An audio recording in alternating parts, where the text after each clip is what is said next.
कृष्ण जन्माष्टमी त्यौहार भगवान विष्णु के 8वें अवतार श्री कृष्ण के अवतरण दिवस के रूप में मनाया जाता है। यह हिंदू धर्म की वैष्णव परंपरा से संबंधित है।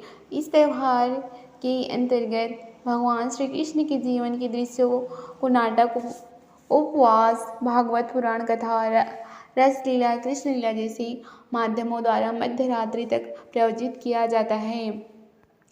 जैसा कि मध्य रात्रि को भगवान श्री कृष्ण का अवतरण समय माना जाता है।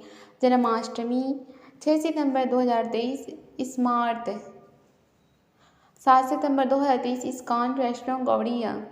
जन्माष्टमी 2023 का शुभ मुहूर्त जन्माष्टमी अष्टमी तिथि 6 सितंबर को दोपहर 3:38 बजे से दोपहर 3:38 से शुरू हो रही है और 7 सितंबर को शाम 4:14 तक समाप्त हो जाएगी। जन्माष्टमी व्रत का संकल्प कैसे करें? श्री कृष्ण जन्माष्टमी के दिन प्रातःकाल ब्रह्म मुहूर्त में उठकर स्नान कर श्री कृष्ण के सम्मुख व्रत का संकल्प करें।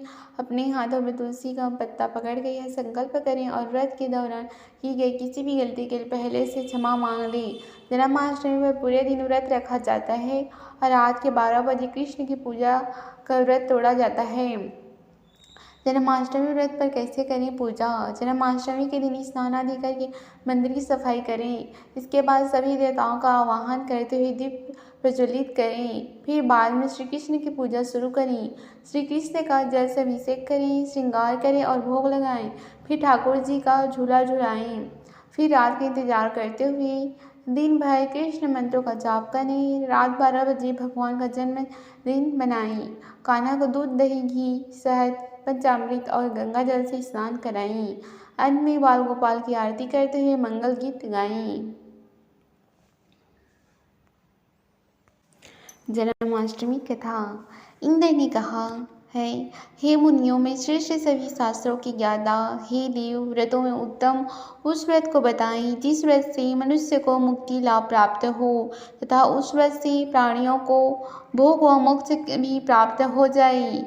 इंद्र की बातों को सुनकर नारद जी ने कहा, त्रेता युग के अंत में और द्वापर युग के प्रारंभ समय में निंदित कर्म को करने वाला कंस नाम का एक अत्यंत पापी दैत्य हुआ। उस दुष्ट को दुराचारी कंस की देवकी नाम की एक सुंदर बहन थी। देवकी के गर्भ से उत्पन्न 8वां पुत्र कंस का वध करेगा। नारद जी की बातें सुनकर इंद्र ने कहा, उस दुराचारी कंस की कथा का विस्तार पूर्वक वर्णन कीजिए। क्या संभव है कि देवकी के गर्भ से उत्पन्न 8वां पुत्र अपने मामा कंस की हत्या करेगा? इंद्र की संदेह भरी बातों को सुनकर नारद जी ने कहा, हे अदिति पुत्र इंद्र, एक समय की बात है। उस दुष्ट कंस ने एक ज्योतिषी से पूछा, मेरी मृत्यु किस प्रकार और किसके द्वारा होगी?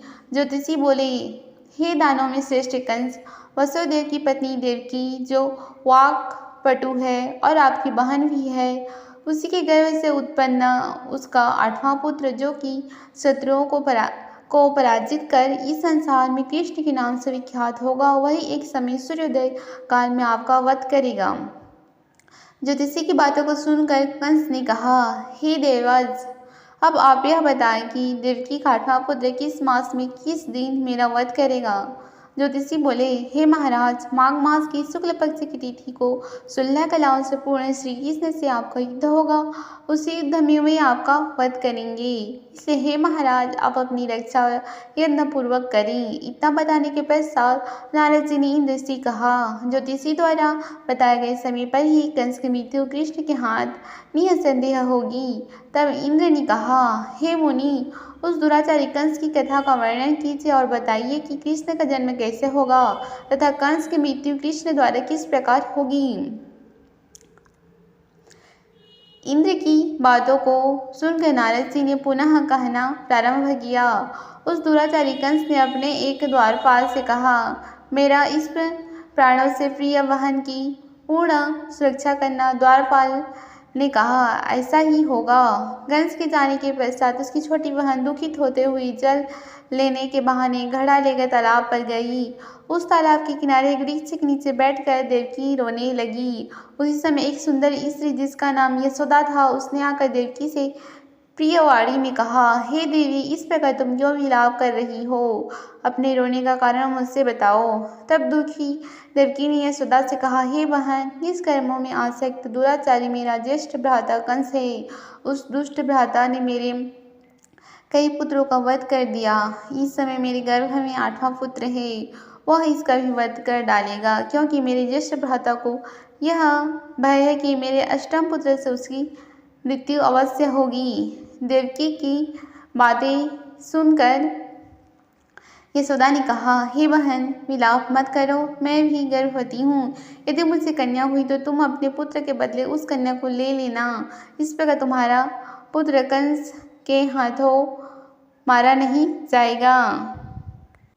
तदंतर कंस ने अपने द्वारपाल से पूछा, देवकी कहाँ है? इस समय वह दिखाई नहीं दे रही है। तब द्वारपाल ने कंस से नम्र वाणी में कहा, हे महाराज, आपकी बहन जल लेने तालाब पर गई हुई है। यह सुनते ही कंस क्रोधित हो उठा। उसने द्वारपाल को उसी स्थान पर जाने को कहा जहाँ वह गई हुई है। द्वारपाल की दृष्टि तालाब के पास देवकी पर पड़ी। तब उसने कहा कि आप किस कारण से यहाँ आए हैं। उसकी बातें सुनकर देवकी ने कहा कि मेरे घर में जल नहीं था, मैं जल लेने जलाशय पर आई हूँ। इसके पश्चात देवकी अपने घर की ओर चली गई। कंस ने पुनः द्वारपाल से कहा कि इस घर में मेरी बहन की तुम पूर्णतः रक्षा करो। अब कंस को इतना भय लगने लगा कि घर के भीतर दरवाजों में विशाल ताले बंद करवा दिए और दरवाजे के बाहर दैत्यों और राक्षसों को पहरेदारी के लिए नियुक्त कर दिया। कंस हर प्रकार से अपने प्राणों को बचाने के प्रयास कर रहा था। एक समय सिंह राशि के सूर्य में आकाश मंडल में जलाधारी मेघों ने अपना प्रभुत्व स्थापित किया। भादो मास की कृष्ण पक्ष की अष्टमी तिथि को घनघोर अर्धरात्रि थी। उस समय चंद्रमा भी वृष राशि में था। रोहिणी नक्षत्र बुधवार के दिन सौभाग्य योग से युक्त संयुक्त चंद्रमा के आधी रात में उदय होने पर आधी रात के उत्तर एक घड़ी जब हो जाए तो श्रुति स्मृति पुराणोक्त फल निसंदेह प्राप्त होता है। इस प्रकार बताते हुए नारद जी ने इंद्र से कहा, ऐसे विजय नामक शुभ मुहूर्त में श्री कृष्ण का जन्म हुआ और श्री कृष्ण के प्रभाव से ही उसी क्षण बंदीगृह के दरवाजे स्वयं खुल गए। द्वार पर पहरा देने वाले पहरेदार राक्षस सभी मूर्छित हो गए। देवकी ने उसे क्षण अपने पति वासुदेव से कहा, हे स्वामी, आप निद्रा का त्याग करें और मेरे इस पुत्र को गोकुल में ले जाएं। वहाँ इस पुत्र को नंद गोप की धर्मपत्नी यशोदा को दे दी। उस समय यमुना जी पूर्ण रूप से बाढ़ग्रस्त थी, किंतु जब वासुदेव जी बालक कृष्ण को सुख में लेकर यमुना जी को पार कराने के लिए उतरे, उसी क्षण बालकों के चरणों का स्पर्श होते ही यमुना जी अपने पूरे स्थिर रूप में आ गई। किसी प्रकार सुदेव जी गोकुल पहुँचे और नंद के घर में प्रवेश कर उन्होंने अपना पुत्र तत्काल उन्हें दे दिया और उसके बदले में उनकी कन्या ले ली। वे तत्काल वहाँ से वापस आकर कंस के बंदीगृह में पहुँच गई।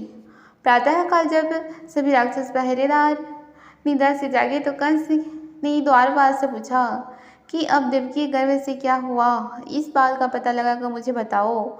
द्वारपालों ने महाराज की आज्ञा को मानते हुए कारागार में जाकर देखा तो वहां देवकी की गोद में कन्या थी, जिसे देखकर द्वारपालों ने कंस को सूचित किया, किंतु कंस को तो उस कन्या से भय होने लगा। अतः वह स्वयं कारागार में गया और उसने देवकी की गोद से कन्या को झपट लिया और उसे एक पत्थर की चट्टान पर पटक दिया, किंतु वह कन्या विष्णु की माया से आकाश की ओर चली गई और अंतरिक्ष में जाकर विद्युत के रूप में प्रेरित हो गई।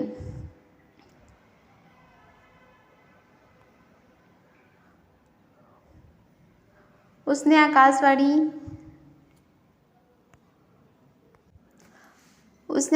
कर कंस से कहा कि हे दुष्ट, तुझे मारने वाला गोकुल में नंद के घर में उत्पन्न हो चुका है और उसी से तेरी मृत्यु सुनिश्चित है। मेरा नाम तो वैष्णवी है। मैं संसार के कर्ता भगवान विष्णु की माया से उत्पन्न हुई हूँ। इतना कहकर वह स्वर्ग की ओर चली गई।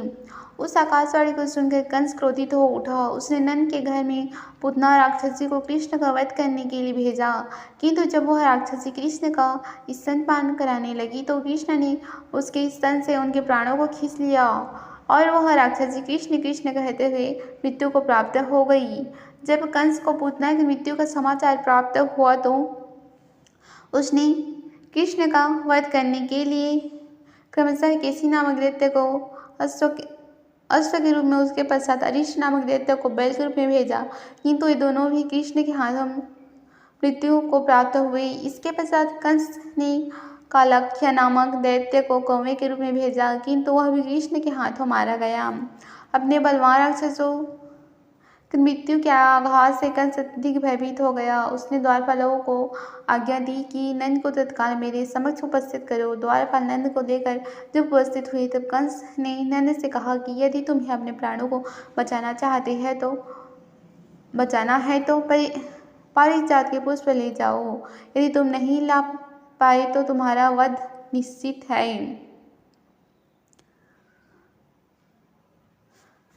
पारिजात के पुष्प ले लाओ, यदि तुम नहीं ला पाए तो तुम्हारा वध निश्चित है। कंस की बातों को सुनकर नंद ने ऐसा ही होगा कहा और अपने घर की ओर चले गए। घर आकर उन्होंने संपूर्ण वृत्तांत अपनी पत्नी यशोदा को सुनाया।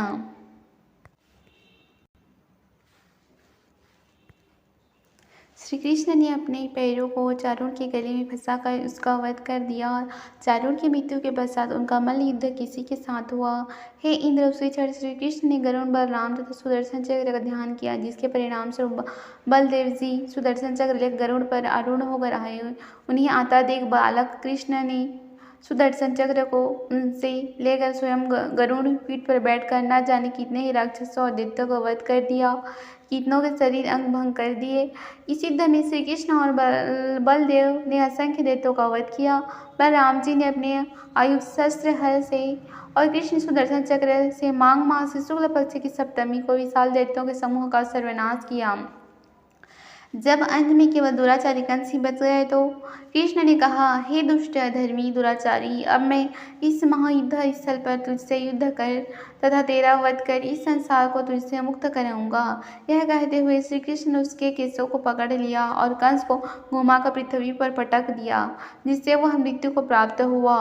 कंस के मरने पर देवताओं ने शंख घोष और पुष्प वृष्टि की। वहां उपस्थित समुदाय श्री कृष्ण की जय जयकार कर रहा था। कंस की मृत्यु पर नंद देव की, वासुदेव, यशोदा और इस संसार के सभी प्राणियों ने हर्ष पर्व मनाया।